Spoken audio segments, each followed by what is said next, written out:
स्वामी अग्रदास जी महाराज, श्री नाभाजी महाराज की, श्री प्रियादास जी महाराज की, सब संत भगवान की, श्री वृंदावन धाम की, श्री बांके बिहारी लाल की, श्री राधा वल्लभ लाल की, श्री गिरिराज जी महाराज की, श्री यमुने महारानी की, श्री महाराज जी की।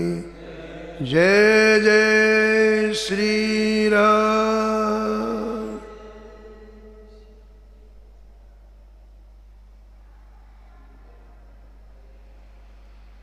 प्रातः स्मरणीय परम वंदनीय श्री नाभाजी महाराज, परम पावन ग्रंथ श्री भक्तमाल में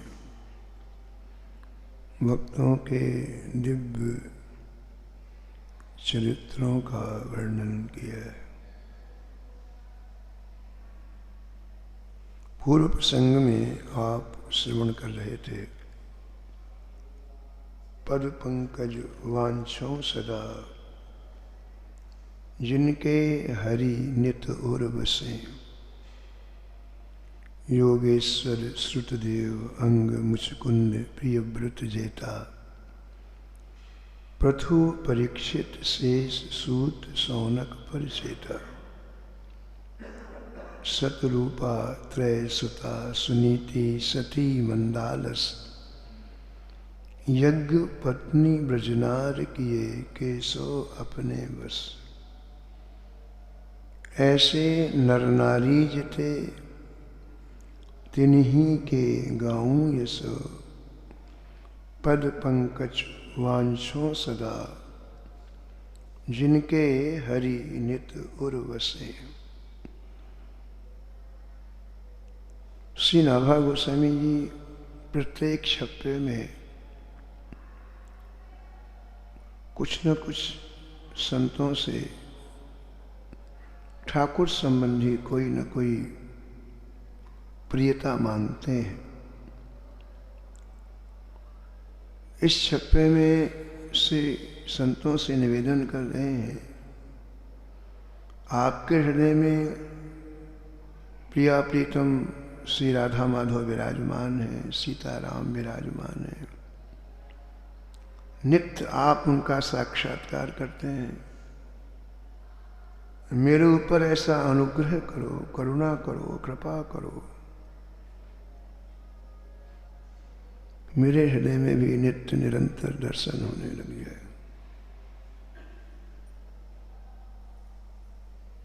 बहुत से नाम इस छप्पे में हैं, उनमें आपने श्रुतदेव का परम पावन से श्रवण किया।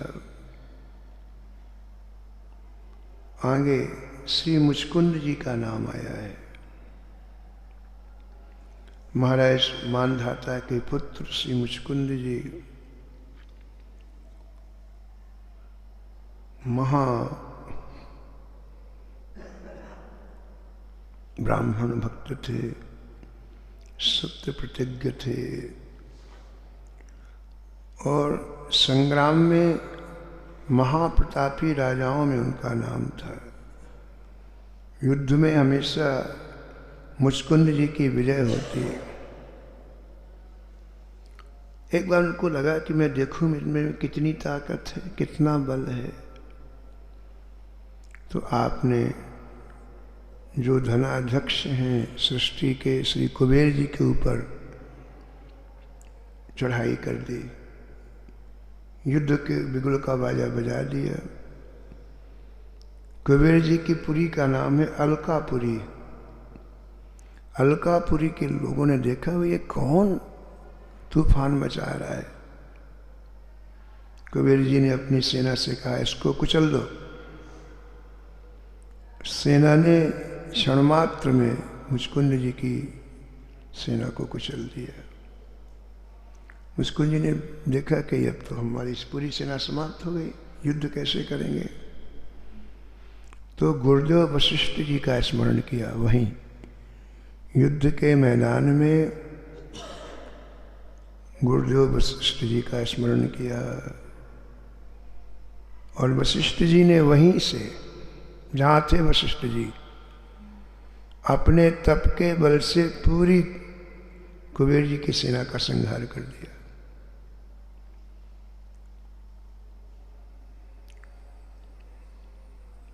विजयी हो गए मुचकुंद जी। तो कुबेर जी इनके पास आए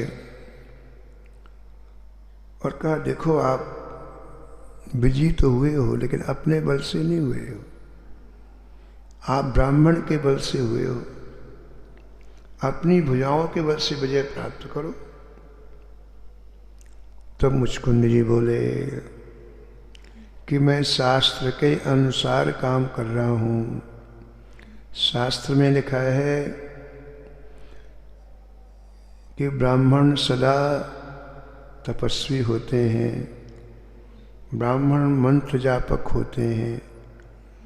उनमें दो चीज़ों का बल होता है, एक तपस्या का बल होता है और एक मंत्र का बल होता है। और क्षत्रियों में अपने अस्त्रों का बल होता है और अपनी भुजाओं का बल होता है। तो मैं दोनों ब्राह्मण और क्षत्रिय मिलकर ही प्रजा का पालन करना चाहिए, ऐसा शास्त्र में लिखा है। इसलिए मैंने वशिष्ठ जी की सहायता ली। शास्त्र की आज्ञा के अनुसार मैंने काम किया है। तो समीचीन बात सुन करके, शास्त्र की युक्ति बात सुन करके कुबेर जी बड़े प्रसन्न हो गए। कुबेर जी ने कहा कि मुचकुंद जी, मैं संपूर्ण पृथ्वी का राज्य तुम्हें देता हूँ, शासन करो। संपूर्ण पृथ्वी का अधीश्वर तुम्हें बनाता हूँ, इसे तुम स्वीकार करो। मुचकुंद जी ने कहा, नहीं महाराज, मैं दान में नहीं चाहता, मैं तो युद्ध करके जीतूंगा राजाओं को और फिर शासन करूंगा। क्षत्रिय धर्म के अनुसार मैं युद्ध करूंगा। कुबेर जी को बड़ा विस्मय हुआ, देखो भाई कितना बलवान है, हम इसको शारीरिक रूप में पूरी पृथ्वी का अधिकार दे रहे हैं, नहीं दे रहा है। अंत में मुचकुंद जी ने अपने बाहुबल से संपूर्ण पृथ्वी पर शासन किया, ऐसा ये महाभारत में लिखा हुआ है। एक बार देवताओं और असुरों का युद्ध हुआ। उनका युद्ध चलता रहता है, कभी देवता विजयी होते हैं, असुर हार जाते हैं, और कभी असुर विजयी होते हैं, देवता हार जाते हैं। तो एक बार देवताओं और असुरों का युद्ध हुआ।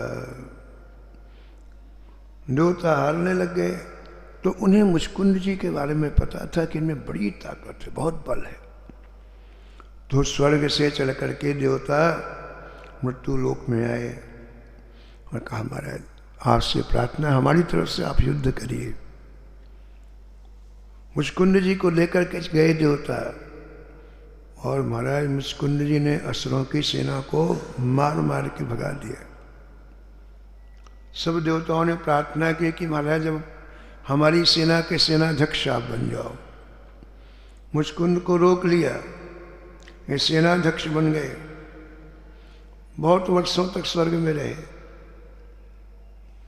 इसके बाद स्वामी कार्तिकेय का जन्म हुआ, भगवान शंकर के द्वारा स्वामी कार्तिकेय का जन्म हुआ। वो बहुत बलवान थे।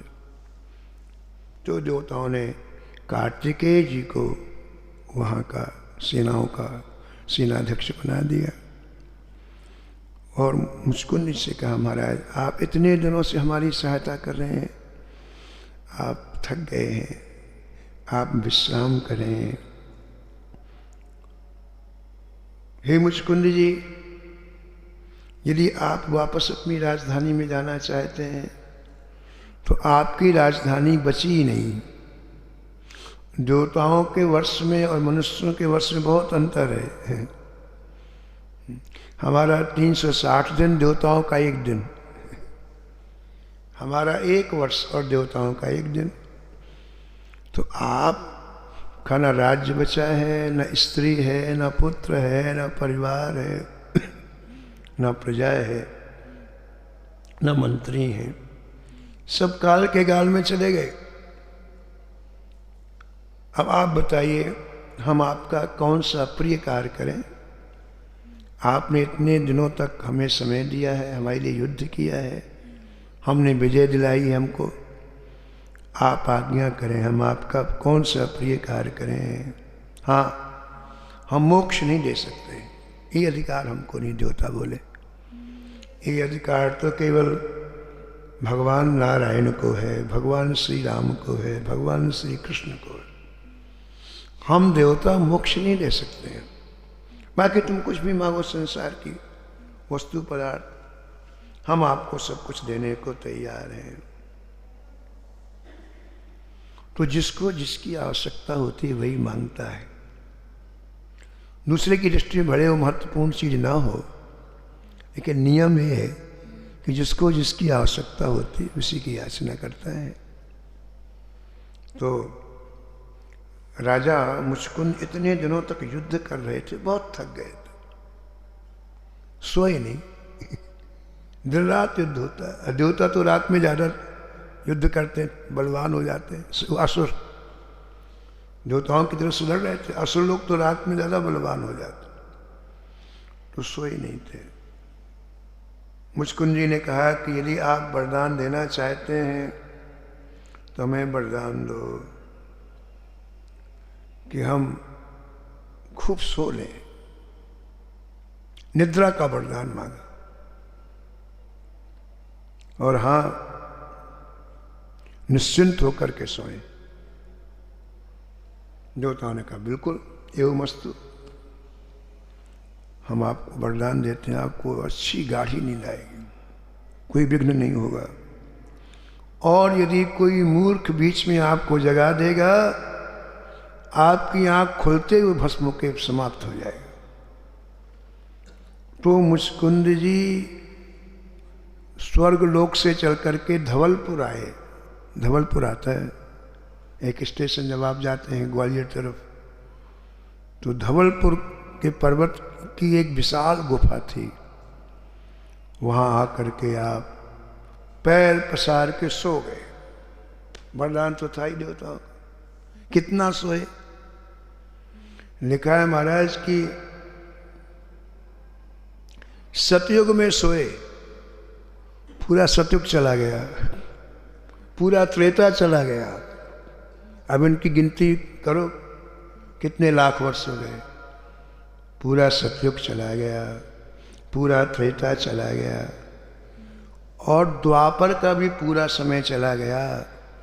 द्वापर के अंत में मुचकुंद जी की नींद खुली। और कैसे खुली?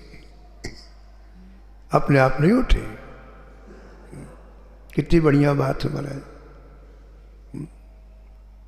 ऐसा सोने को मिले तो काम हो जाए।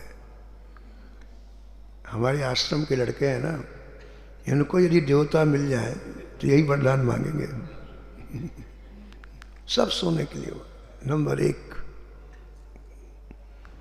इतनी लंबी नींद तब कोटा पूरा होगा। सतयुग में सोए, द्वापर में उठे।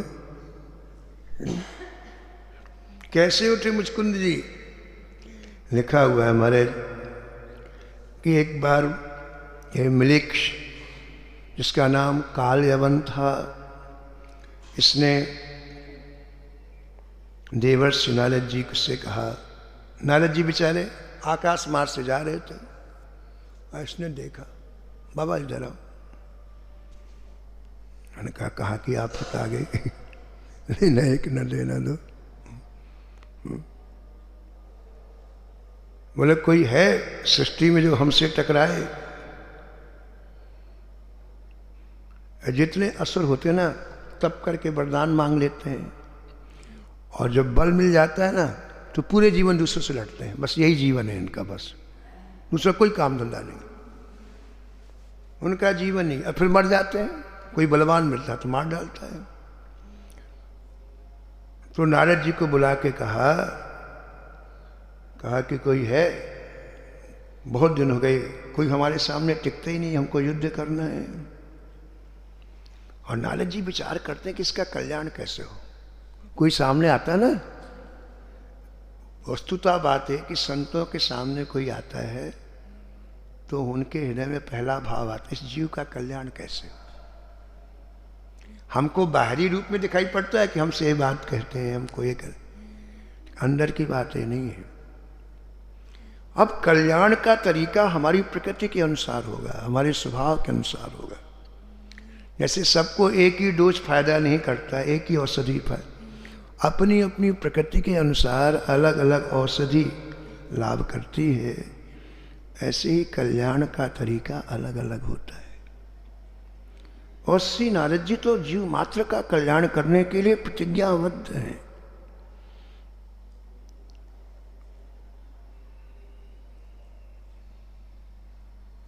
तो नारद जी ने कहा कि बिल्कुल बिल्कुल तुम्हारी युद्ध की खुजाल मिट जाएगी।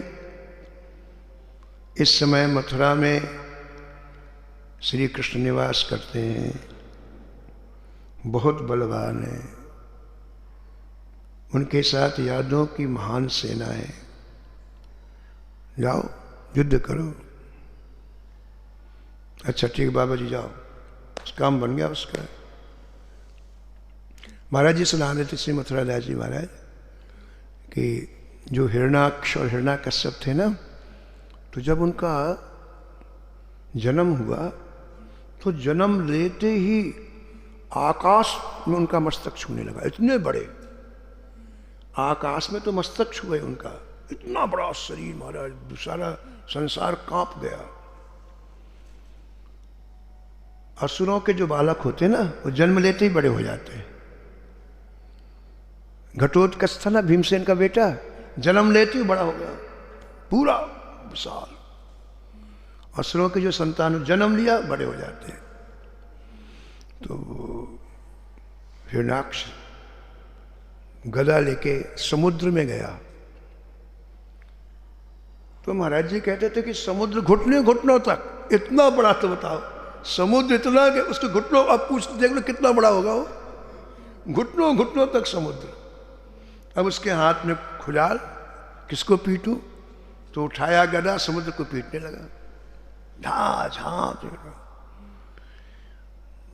आकाश से नारद जी जा रहे थे।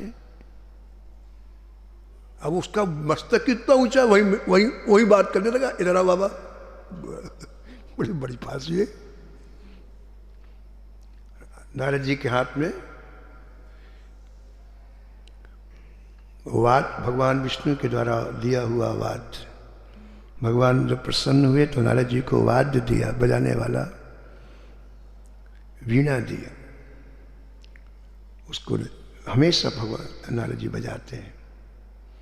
तो वो बजाते हुए कीर्तन करते, भ्रमण करते हैं, श्री कृष्ण गोविंद हरे मुरारे, हे नाथ नारायण वासुदेवा। तो बजाते मस्ती से जा रहे, अपनी मस्ती से जा रहे थे।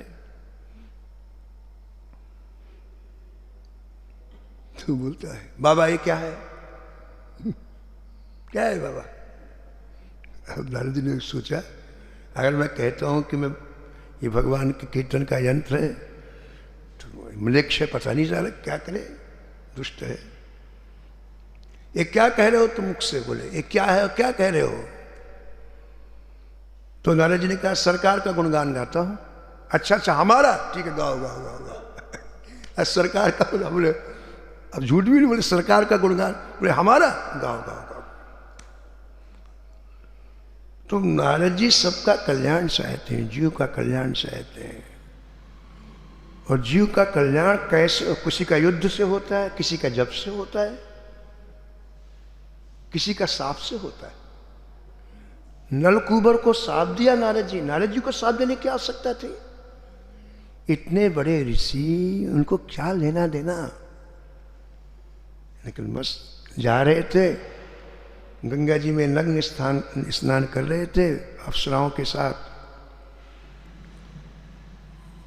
महाराज जैसे देखा श्री नारद जी को तो अप्सराओं ने तो वस्त्र पहन लिए, लेकिन वो नंगे झड़ंगे खड़े रहे। नारद जी को देख के हंस और रहे थे। तो नारद जी खड़े हो गए और खड़े होकर के विचार किया कि इनका कल्याण कैसे हो, इन दोनों का कल्याण। कुबेर के पुत्र हैं दोनों, नल कुंवर, इनका कल्याण कैसे हो। तो श्री नारद जी ने विचार किया कि जिस धन, अब कुबेर के पास धन की कमी नहीं, यौवनावस्था अलग इनकी, जिस धन के कारण इनकी बुद्धि इतनी कलुषित हुई है कि संत को नहीं पहचान पा रहे, इतने जड़ हो गए, धन ने इतना जड़ बना दिया, विवेक इतना लुप्त हो गया। उस धन को अलग कर दूं तो बुद्धि ठीक हो जाएगी। नारद जी ने साप नहीं दिया, वरदान दिया।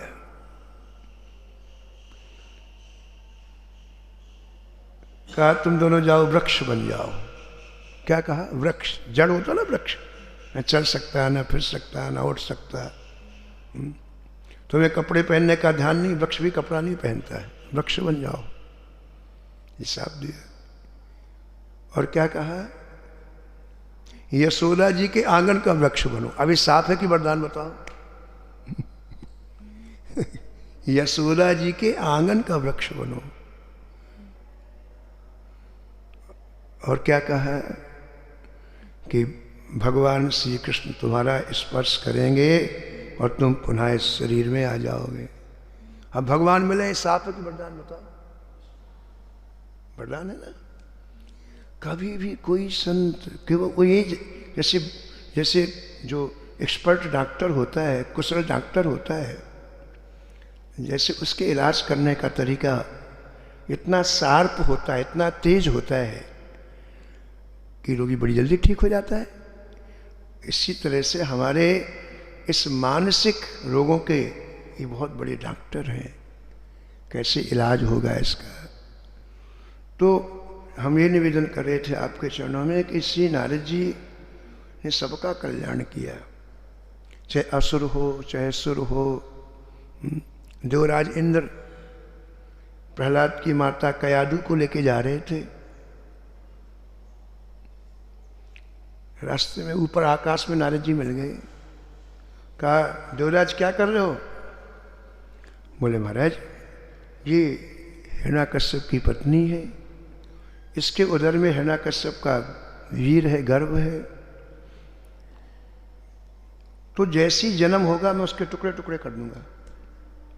एक हिरण्याकश्यप इतना परेशान कर रहा है और ये और एक नया तैयार हो जाएगा तो हम कहाँ रहेंगे। तो मैं इसको हरण करके इसलिए ले जा रहा हूँ कि इसका जन्म होते ही मैं इसके गर्भ को मार दूंगा, बालक को मार दूंगा, फिर मैं वापस पहुँचा दूँ, मुझे इससे और कोई मतलब नहीं। ठीक है, नलिनी का रुको, कान खोल के सुन लो, इसके गर्भ में जो बालक है वो तुम्हारे प्राणों की रक्षा करेगा। और सुनो, वो इतना बड़ा महाभागवत है। क्या बोले? वो इतना बड़ा महाभागवत है, जो गर्भ में बालक है वो इतना बड़ा महाभागवत है कि तुमने जो उसके साथ शब्द से अपराध कर लिया, वहां बोला ना, शब्द का अपराध हो गया। केवल बोल दिया कि मैं इसे मारूंगा, मारा नहीं।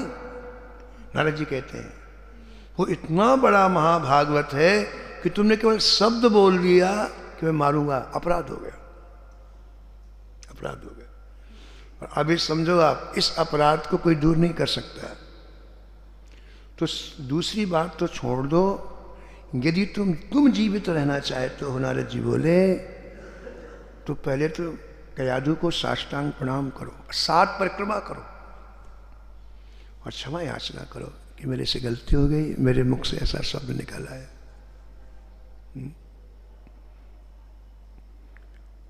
तो श्री नारद जी ने केवल असुरों की नहीं, देवताओं की भी सहायता की। महाराज जीव मात्र की सहायता करने के लिए नारद जी तत्पर रहते हैं। ध्रुव जी की सहायता किया। छोटे से नन्हे से बालक 5 वर्ष के ध्रुव जी को मैंने कैसे भजन करना है, कहाँ भजन करना है, इसका उपदेश दिया।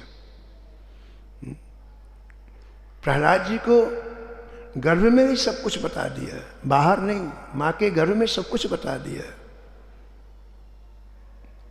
वेदव्यास जी को उनके शोक को दूर करने के लिए श्री नारद जी ने उपदेश दिया, श्रीमद् भागवत महापुराण की रचना करो आप।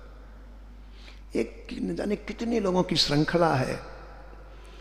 तो मलेक्ष राज कालयवन को नारद जी ने कहा कि तुम मथुरा जाओ, श्री कृष्ण से युद्ध करो और तुम्हारे युद्ध की खुजली को मिटा देंगे। महाराज उसी समय जरासंध,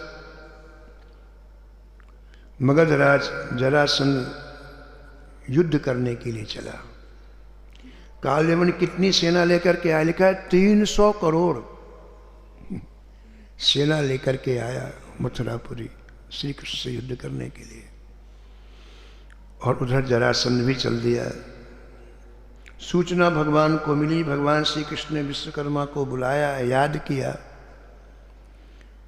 और कहा कि जाओ समुद्र में तुम दिव्य द्वारकापुरी का निर्माण करो।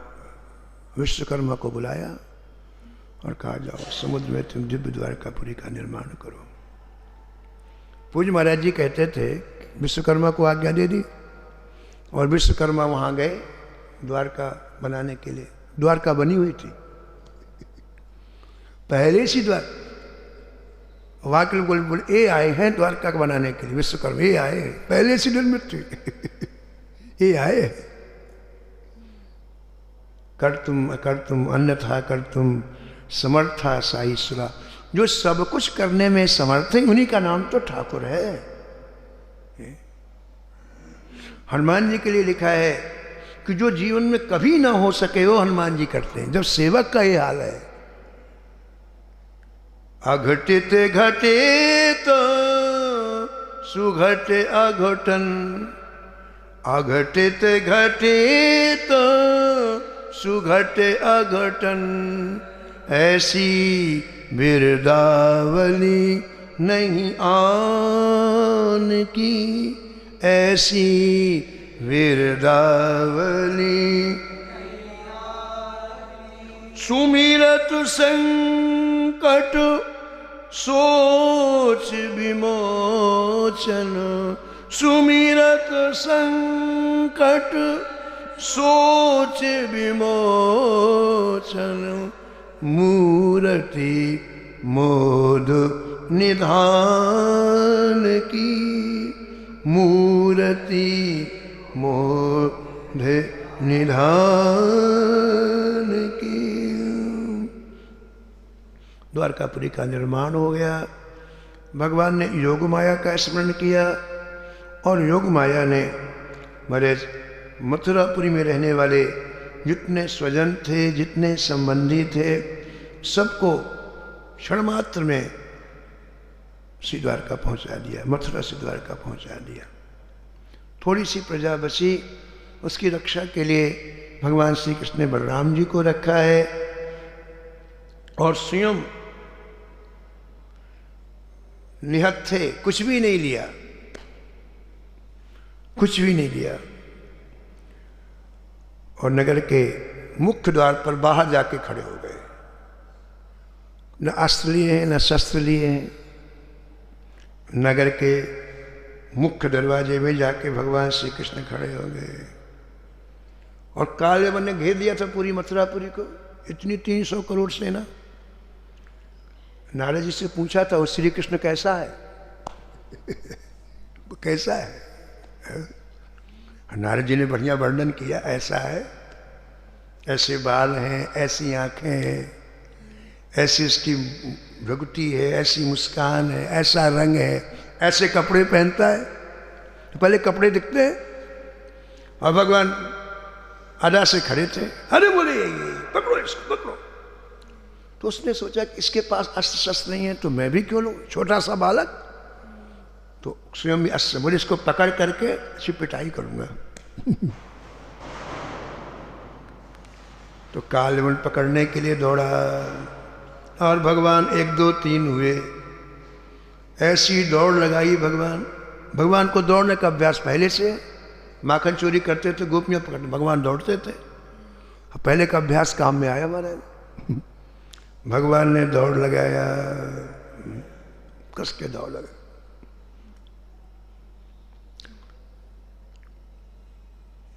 एक किसान था,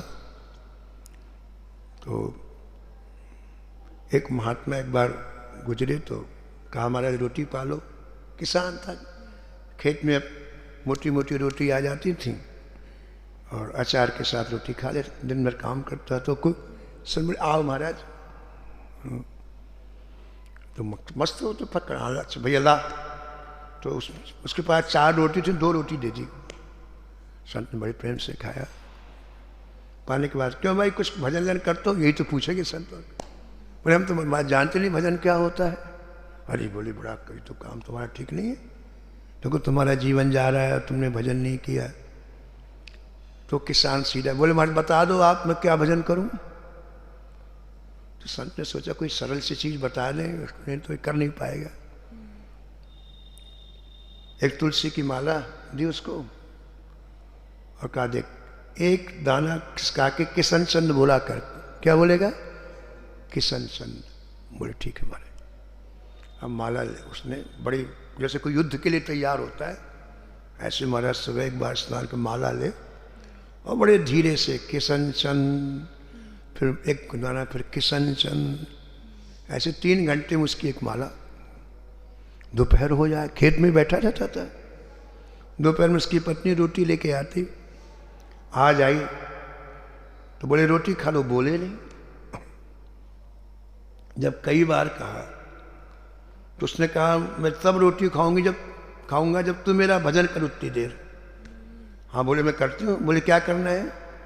बोले किशन चंद बोल। ठीक है। वो रोटी खाने लग गया। इतने में पड़ोसन आ गई और वो बात करने लगी। उसको कहा इतने धैर्य, कोई आ जाए बात ना करे, ऐसा संभव है? बात करने लग गई। उसने रोटी खाई, देखा है तो भजन कर नहीं रही, जो मेरा भजन अब इतना बेकार। उठाया बांस, बोले मेरा भजन बता, मैं क्या कर रहा था, मैं भूल गया। कौन सा भजन कर रहा था? तो डर के मारे वो बोली खिसल चंद। किसान वो भी खिसल चंद। अब खिसल चंद जपने लग गया। किसान उसको खिसल चंद। तो भगवान लक्ष्मी नारायण जा रहे थे लक्ष्मी जी के साथ। तो वो लक्ष्मी जी ने देखा कि ये खिसल चंद, ये तो भगवान का नाम है नहीं। बोले महाराज जी कौन सा नाम जप रहा है? भगवान से बोले। भगवान बोले भाई हमें पता नहीं है, उसी से पूछो। तो चलो महाराज उसके पास चलते हैं। बोले तुम जाके पूछो, मैं ही खड़ा हूं। तो वो किसान के पास लक्ष्मी जी गए। बोले बाबा ये किसका नाम है? तो उसकी पत्नी ने पहले भजन भुला दिया था, अभी दोबारा ही आ गई। तो कुछ बोले तेरे कसम का खिसल। तो लक्ष्मी जी ने कहा कि महाराज आपका खिसल चंद नाम कब पड़ा? बोले सुनो, जब हम छोटे थे तो गिरिराज जी में सिलाओं में खिसलते थे, तो हमारी मैया कहती है खिसल चंद रहा। यशोदा में एक खिसल चंद रहा। तो महाराज एक एक स्वरूप का वर्णन किया और उस स्वरूप को देख करके कालेवन ने इनका पीछा किया। आगे आगे भगवान, पीछे पीछे कालेवन। कालेवन ने कहा अरे कृष्ण मैंने सुना तुम बड़े बलवान हो, रुको, कैसे पीठ दिखा के जा रहे युद्ध में? रुको रुको। बोले हमको भागने में अच्छा लगता है, चले आओ तुम पीछे भी चले आओ, हम रुकेंगे नहीं, हमको भागने में अच्छा लगता है। इस तरह से हमारे दौड़ते दौड़ते भगवान श्री कृष्ण उसी धौलपुर की गुफा में आए जहाँ मुचकुंद जी सो रहे थे। उसके अंदर प्रवेश कर गए। बड़ी भारी गुफा थी और मुचकुंद जी का भी शरीर लंबा चौड़ा, अंधेरी गुफा। और उसने कहा अब मैं इसे नहीं छोड़ूंगा। भगवान ने क्या किया, मुचकुंद के ऊपर अपना पीताम्बर उठा दिया और अंधेरे में जाके छिप गए। कालवन आया, गुस्से से मारा और पीताम्बर यहां सो गया छिप करके।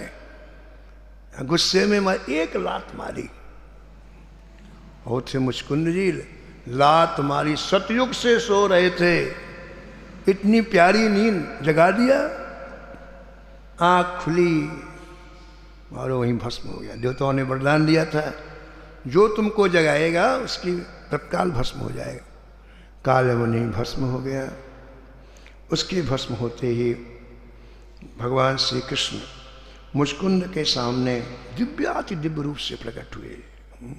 अद्भुत रूप माधुर्य से ठाकुर जी की। मुचकुंद देखते रह गए भगवान की ऐसी रूप माधुरी, देखते ही रह गए। छवि समुद्र हरि रूप बिलो की, छवि समुद्र हरि रूप बिलो, रहु ठटुक एक टको पलरो की, रहु ठटुक एक टको पलरो, सादर चितवहीं रूप अनूपा,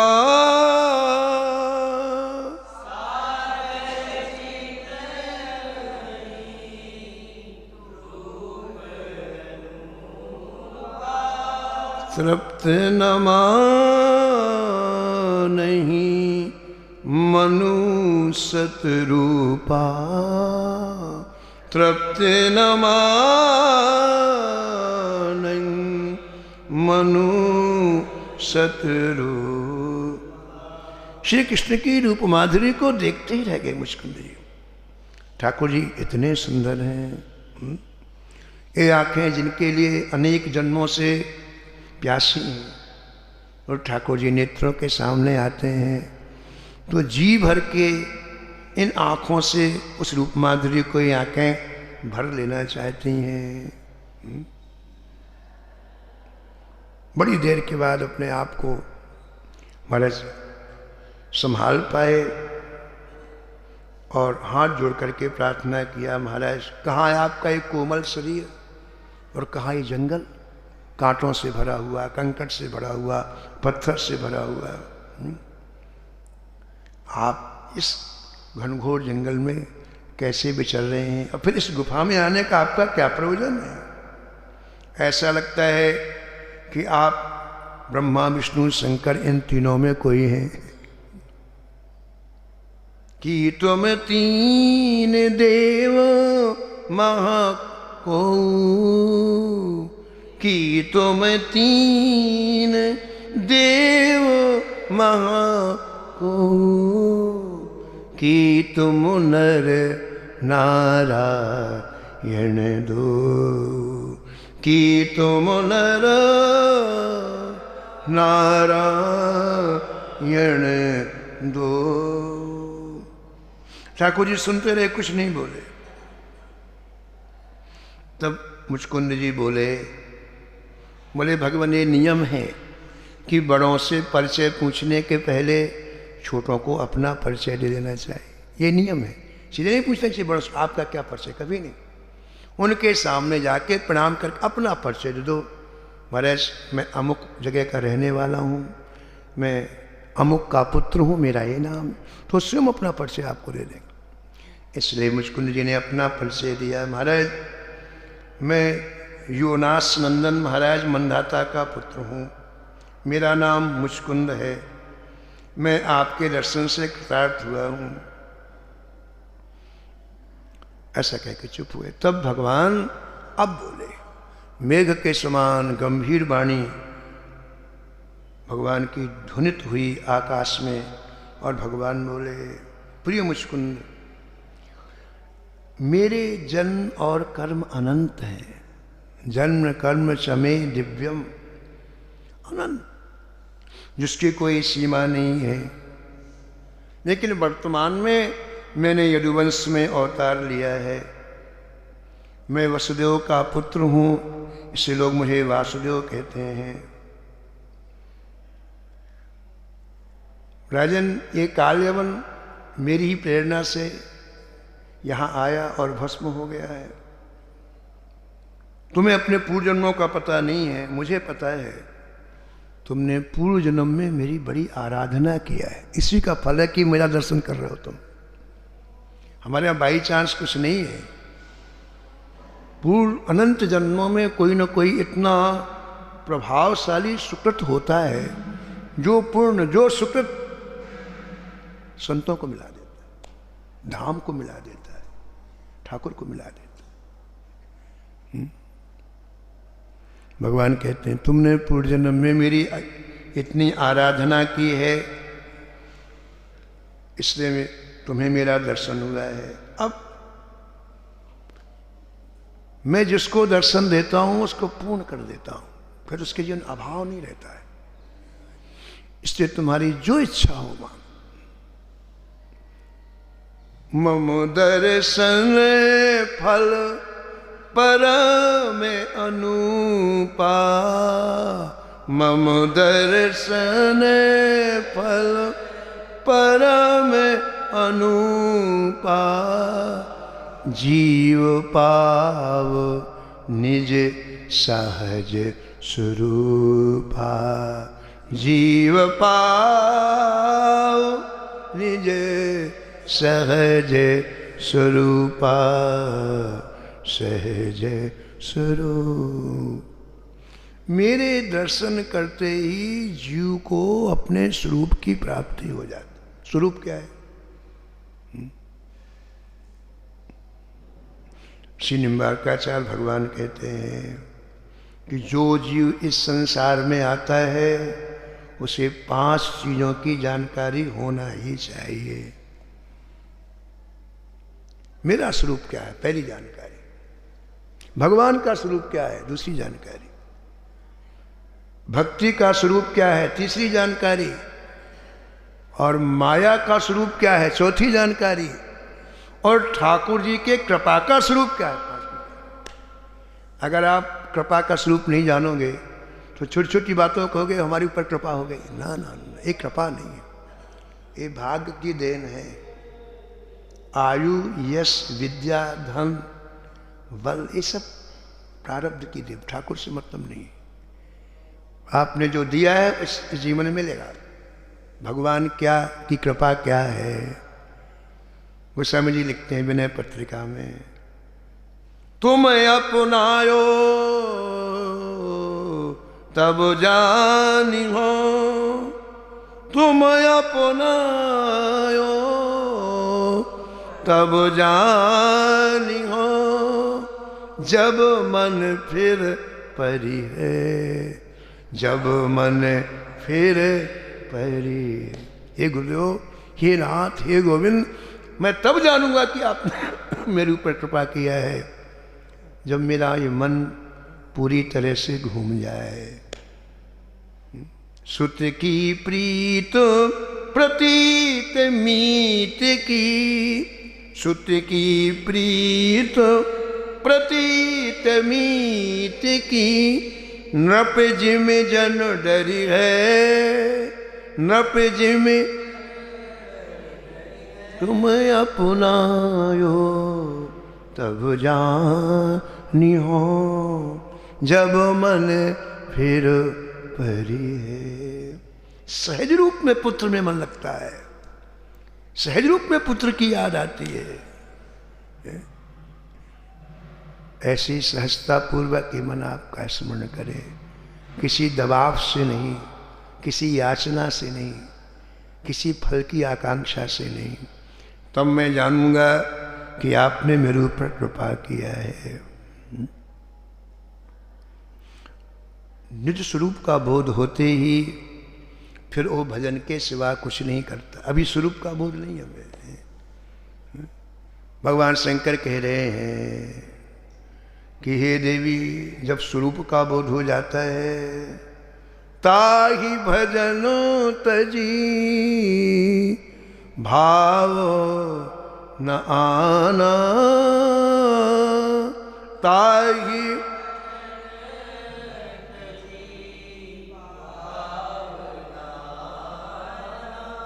महाराज जी सुनाते थे कि एक बार जब वामन भगवान बलि के युद्ध में यज्ञ में जा रहे थे, राजा बलि के, तो नर्मदा जी को उस पार यज्ञ कर रहे थे।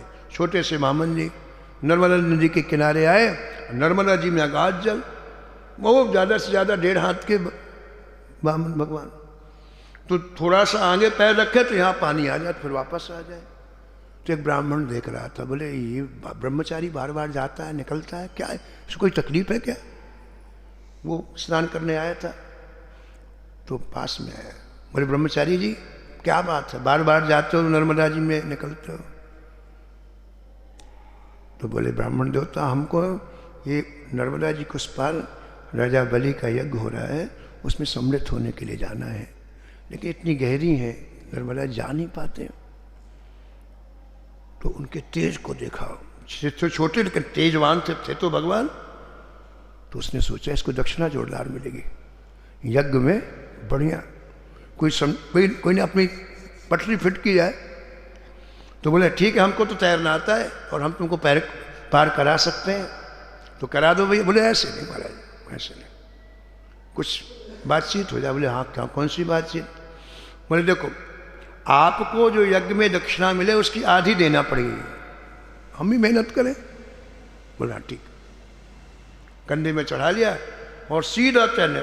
कई लोग तो लेट के तैरते हैं, कोई लोग सीधे भी तैरते हैं। तो भगवान यहाँ बैठ गए, दोनों पैर आराम से कर। अब बीच नर्मदा जी का में प्रवाह तेज होता है, ऐसा जल उछलने लग गया। तो ठाकुर जी ने कहा कि हमारे पैर भी गीला नहीं होने चाहिए, पैसे देना है इसको, पैर भी क्यों गीले हो जब पेमेंट देना है तो ठाकुर जी ने अपने सीधे पैर कर लिए। पहले तो यूँ थे पैर, फिर ऐसे कान के पास सीधे छोटे छोटे पैर। तो आँख से देख लिया, बोले इनके तो चरण चिन्ह बने हैं महाराज तलवे में, ये भगवान है, ये ब्रह्मचारी ने। अब उसको लगा कि अरे ये भगवान है, तो सौदा तो गलत हो गया, भगवान से तो और चीज़ कुछ मांग सकते थे। उसने तैरना बंद कर दिया, तैरना बंद कर ठाकुर जी डूबने लगे। बोले क्या करते हो? बोले मेरा समझौता रद्द हो गया, दूसरा समझौता करो अब। अरे बोले समझौता एक बार होता है कि रोज रोज होता है? बोले नहीं तो अब तो हम डुबकी लगाएंगे। अरे रुको रुको, क्या समझौता करना है? बोले हम जान गए हैं आप भगवान हैं, इसलिए अब ये समझौता करो कि हम आपको नर्मदा जी से पार कर देते, आप हमें भवसागर से पार कर दो। बड़ी मुश्किल की बात, अब नहीं करते तो डुबकी लगा रहा है। बोले ठीक है कर लेंगे। अब जैसे ठाकुर जी को लेके नर्मदा के उस पार गया, दौड़ लगा दी उसने, दौड़। भगवान ने कहा कहाँ जा रहा है? बोले महाराज अब मुझे पता चल गया, मुझे अपने स्वरूप का बोध हो गया है, अब मैं केवल आपका भजन। बोले दक्षिणा? बोले मिल गई, अब मिलेगा। तो भगवान के दर्शन करते ही जीव को स्वरूप का बोध हो जाता है। महाराज मुचकुंद जी ने कहा से कहा कि तुम वरदान मांगो, क्या चाहिए? तो मुचकुंद जी ने कहा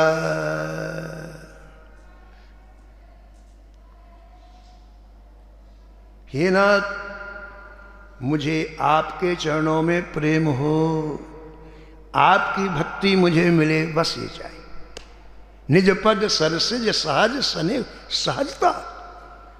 सहजता पूर्वक आपके चरणों में प्रेम हो, ये मुझे वरदान दो।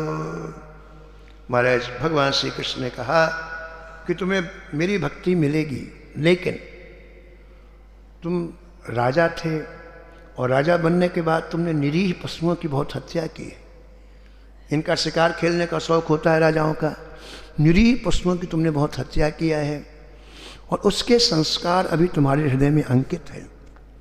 इससे तुम एक काम करो, तुम बद्रीनारायण जाओ और वहाँ जाकर तप करते हुए, मेरी आराधना करते हुए ये जो हृदय में संस्कार हैं उनको समाप्त करो। अगले जन्म में तुम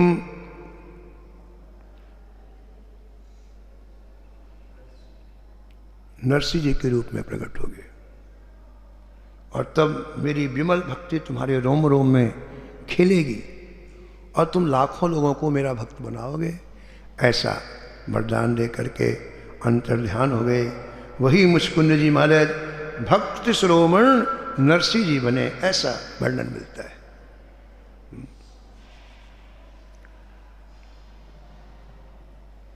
नरसिंह जी ने उस भूमि को पावन कर दिया जो भूमि अपावन थी। गुजरात की भूमि अपावन थी, वहाँ वैष्णवता नहीं थी। ऐसी भूमि को श्री नरसिंह जी ने पावन बना दिया।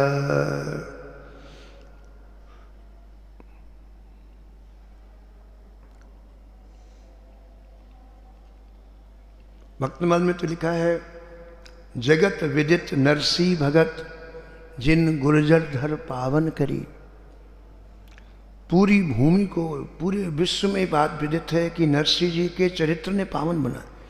नरसिंह जी नहीं है लेकिन उनका चरित्र आज भी पावन बना रहा है। यानी ये भक्त हमें दिखलाई नहीं पड़ते, लेकिन इनकी कथाएं इस अपावन भूमि को पावन बना रही हैं।